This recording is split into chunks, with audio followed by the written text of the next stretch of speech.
George Brett, synonymous with the Kansas City Royals, is celebrated as one of the greatest third basemen in history. He rose to the occasion in clutch moments and showcased an intensity that resonated with fans.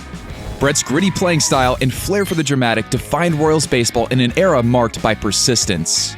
An unlikely chase for a .400 average that came down to the season's final 2 weeks captured national attention. Brett cemented his legacy by becoming the first in his position to reach an extraordinary milestone. His accomplishments on the diamond were complemented by impactful philanthropic efforts. Thank you for the suggestions, and make sure to comment on who you want to see next. As always, if you enjoy, please leave a like and consider subscribing. George Howard Brett was born on May 15, 1953 in Glendale, West Virginia. Growing up in El Segundo, California, George feared his harshly critical father, which drove him to excel in athletics. In high school, he primarily played football, but on the baseball field, he sought to emulate his favorite player, Carl Yastrzemski. Living in the shadow of his older brother Ken, a future all-star pitcher with the Pittsburgh Pirates, George was one of 4 Brett brothers who played professional baseball. His scrappy style caught the attention of the Kansas City Royals, who selected him 29th overall in the second round of the 1971 MLB draft, right before the Phillies chose Mike Schmidt. In the minors, Brett shifted from shortstop to third base, where he would remain for most of his career. In 1972, he briefly played with his brother Bobby on the Single-A San Jose Bees. After hitting his stride in AAA, George made his MLB debut on August 2, 1973, getting his first hit but struggling afterward. In 1974, Royals hitting coach Charley revamped Brett's swing and offered words of encouragement, except for when he called him mullet head from time to time. George finished the season strong, hitting .317 in the second half and placing third in AL Rookie of the Year voting. In 1975, Brett changed his number from 25 to 5 at the urging of equipment manager Al Zych, who suggested it matched his position and honored one of his favorite players, Brooks Robinson. Playing home games at Royal Stadium, now Kauffman, with its spacious power alleys, he led MLB with 13 triples and the AL with 195 hits. He batted .300 for the first time and received MVP votes. In spring training of 1976, George homered off his brother Ken during their first matchup. Ken greeted him with a handshake as he rounded third, punctuating an unforgettable moment. Over their careers, they met 20 times in the regular season, with George batting .300 against him.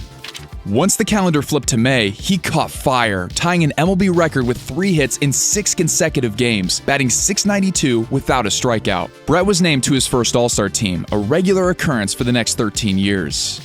George Brett and teammate Hal McRae vied for the batting title, with the race coming down to the final game due to the slim margin between their averages. McRae notched 2 hits while Brett secured 3, including a routine fly ball that turned into an inside-the-park home run.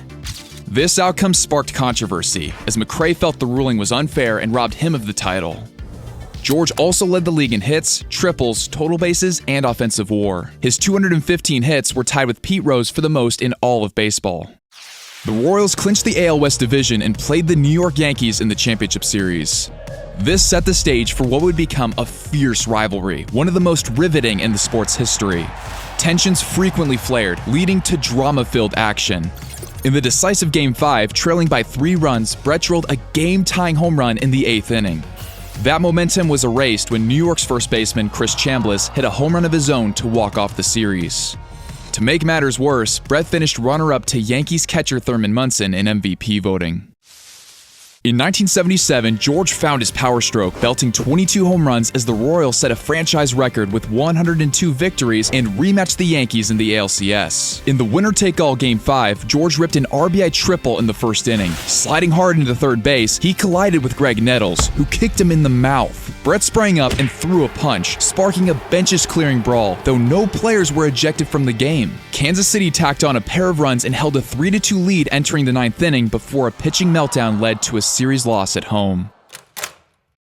In 1978, George dealt with a painfully bruised shoulder and bone chips in his thumb. Frequent ailments were a side effect of his aggressiveness, often landing him on the injured list. Brett stole 23 bases and led the American League with a career-best 45 doubles.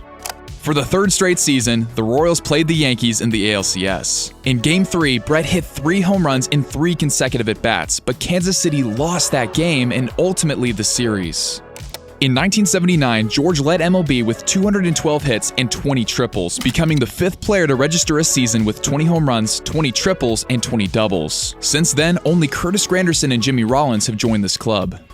While the Royals missed the postseason, Brett had a strong case for the MVP award, but finished 3rd in voting.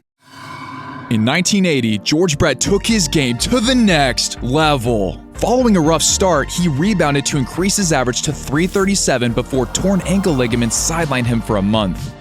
Upon his return, he became an unstoppable force at the plate. On July 18th, George began a 30-game hitting streak, during which he batted .467, logging 57 hits, 42 RBIs, and only 3 strikeouts. On August 17th, in front of the home fans, he went 4 for 4, with his final hit pushing his average over 400 for the first time, prompting a standing ovation. By August 26th, his average soared to a season-high .407. During his quest to become the first player since Ted Williams in 1941 to bat .400, Brett attracted a crowd of reporters before and after games. On September 1st, his brother Ken made his season debut with the Royals, donning jersey number 25, the same one George had worn. The Brett brothers were teammates for a little over a year. George carried a .400 average into early September before it slipped, and he missed a week due to a re-aggravated hand injury.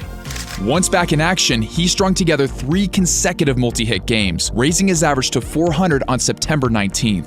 However, after hitting .304 for the remainder of the season, his average did not recover. George Brett, finishing at .390 and winning the batting title, is currently one of only 14 MLB players since 1900 to record a .390 average or better. Tony Gwynn is the only one to do so since, batting .394 in the strike-shortened 1994 season. George led MLB in the triple slash line and achieved an otherworldly .203 OPS+. Only 6 qualified players have posted a .200 OPS+ since, excluding the pandemic season in 2020.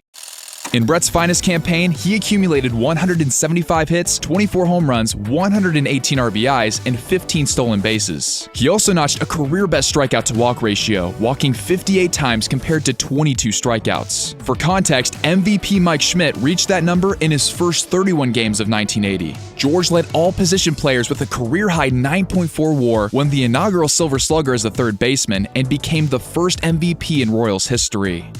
After claiming the AL West Division crown, the Royals faced the Yankees in the ALCS for the 4th time in 5 years. Brett hit 2 home runs, the second of which was a 3-run go-ahead blast in Game 3 against Hall of Fame reliever Goose Gossage. At long last, Kansas City swept New York, earning a spot in the Fall Classic against the Phillies. While much attention was expected to be on the George Brett-Mike Schmidt showdown, it was Brett's hemorrhoids that captured the headlines instead. He was forced to leave Game 2 early and was taken to the hospital, where he underwent surgery. In his first at-bat post-op, he launched a home run, the first ever World Series hit by a player in Kansas City. In Game 3, he went 2 for 4 with a walk as the Royals won 4-3. Throughout the Fall Classic, George batted .375, but the Royals fell in 6 games.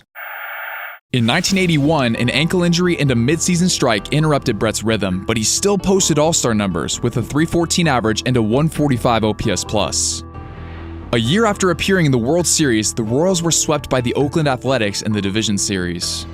On July 24, 1983, in what would be famously known as the Pine Tar Game, the Royals faced their longtime archenemy, the Yankees. In the 9th inning, trailing 4-3 with 2 outs and a runner on base, Brett faced Goose Gossage and crushed an elevated fastball into the seats for a go-ahead home run. However, Yankees manager Billy Martin quickly pointed out that George had violated the Pine Tar rule, which prohibits applying the substance more than 18 inches from the end of the handle. Unaware of the rule, Brett was called out after umpire Tim McClelland measured the bat against home plate. In one of the most memorable meltdowns in baseball history, Brett sprinted back onto the field and unleashed an outpouring of profanities directed at McClelland in a fit of rage. Although the Yankees were initially declared the winners, the Royals successfully protested the call, leading to the continuation of the suspended game on August 18th. Royals closing pitcher Dan Quisenberry retired the side in order to seal their 5-4 victory. For the year, George batted .310, hit 25 homers, and drove in 93 runs. He also led MLB in slugging percentage, OPS, and OPS+.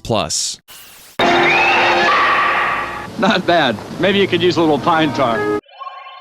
In 1984, Brett missed 58 games due to injuries, and the Royals were swept by the Tigers in the ALCS.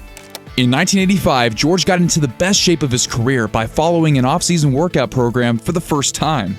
The results spoke for themselves: a .335 average, 30 home runs, 112 RBIs, 103 walks, and a league-leading .179 OPS+. In the AL, only Wade Boggs had a higher batting average. Brett also led MLB in slugging percentage, OPS, and intentional walks.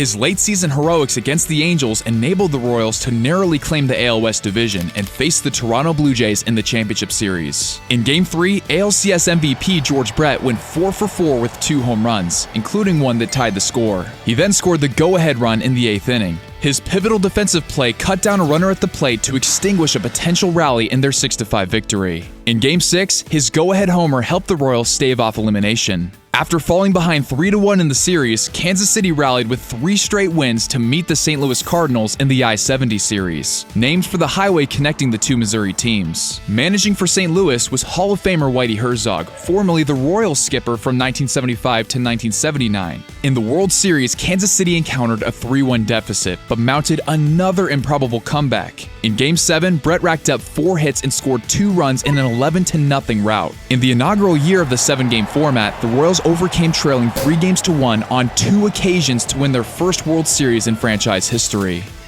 Brett was awarded his 2nd Silver Slugger and received a Gold Glove for his superb defense, the only time he won this honor.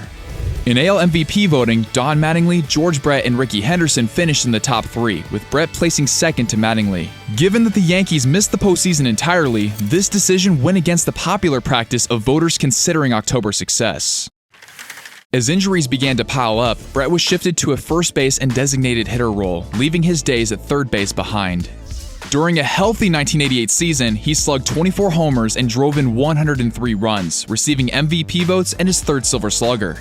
In 1990, after a dismal start, Brett found new life in the second half, batting .389 with a 1.106 OPS.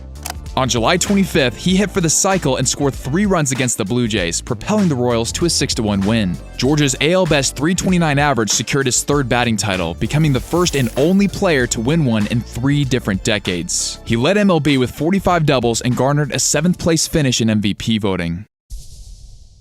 George ended his bachelor days by marrying Leslie Davenport. In 1992, his pursuit of the 3,000-hit club came down to the final week of the regular season. During a 4-game series in Anaheim, Brett found himself just 4 hits away, but missed the first 2 games due to unbearable pain while swinging. On September 30th, 1992, in a 4-hit game, he notched number 3,000, becoming the first third baseman to reach this milestone. Among players who spent at least 50% of their careers at the position, only Wade Boggs and Adrian Beltre have joined Brett in this accomplishment. The moment was made even more special by the presence of his brother Ken, who was calling the game from the broadcast booth. Despite George hilariously getting picked off at first base, nothing could diminish the fans' excitement. In the offseason, Royals owner Ewing Kauffman pressured Brett to retire, but he decided to come back and play his age 40 season. Among the Royals, he led the team in RBIs and finished 2nd in home runs. On September 25, 1993, during an emotional press conference, George announced his plans to retire after 21 seasons and take on a role as vice president in the Royals organization, a capacity he continues to fill as of this video. The next day, he launched 2 homers, including a walk-off shot that sealed a 9-8 win over the Angels. In his last at-bat in Kansas City, he delivered an RBI single. Then, on October 3rd, facing the Rangers, he and Nolan Ryan presented the lineup cards. In his final at-bat, Brett singled up the middle and the Texas crowd honored him with a standing ovation. In 1994, the Royals retired as number 5, and in 1999, the baseball writers enshrined George Brett, Nolan Ryan, and Robin Yount in the Hall of Fame. Brett and Yount's friendship was the reason for George naming one of his 3 sons Robin. As a spring training instructor in 2005, he scarred players for life by recounting an embarrassing story that went viral, no pun intended, about getting food poisoning in Las Vegas and soiling himself. George Brett batted .305, amassing 3,154 hits, 317 home runs, 1,596 RBIs, 201 stolen bases, and 88.6 WAR. Brett is one of only 5 players with 3,000 hits, 300 home runs, and a 300 batting average, along with Hank Aaron, Willie Mays, Miguel Cabrera, and Stan Musial. George's 665 doubles are the most of any primary third baseman. His .337 average in the postseason is the 4th highest mark among players with a minimum of 150 plate appearances. His resume includes 13 All-Star appearances, 3 batting titles, 3 Silver Sluggers, an MVP, a Gold Glove, an ALCS MVP, and a World Series. For decades, George Brett has upheld a promise made to his late friend Keith Worthington, a victim of ALS, commonly known as Lou Gehrig's disease. As honorary chairman for the ALS Association Keith Worthington chapter, Brett helped raise $1.5 million for projects and research while at the peak of his career in the 1980s. His efforts continue through an annual celebrity golf tournament. In 1998, George and 3 of his brothers established Brett Brothers Bat Company, developing an affordable wood bat designed for durability. When asked if he thought former teammate Bo Jackson could break one over his leg, he responded, "No way Bo could do that. If Bo tried to break this bat over his leg, he would break his leg." George Brett exemplifies greatness in Royals history, with many franchise records serving as a testament to his unwavering dedication. His authenticity and humility embodied the spirit of a true legend, while his impact on and off the field continues to inspire future generations and should always be celebrated. Thank you all for watching, and I'll see you guys in the next video. Later.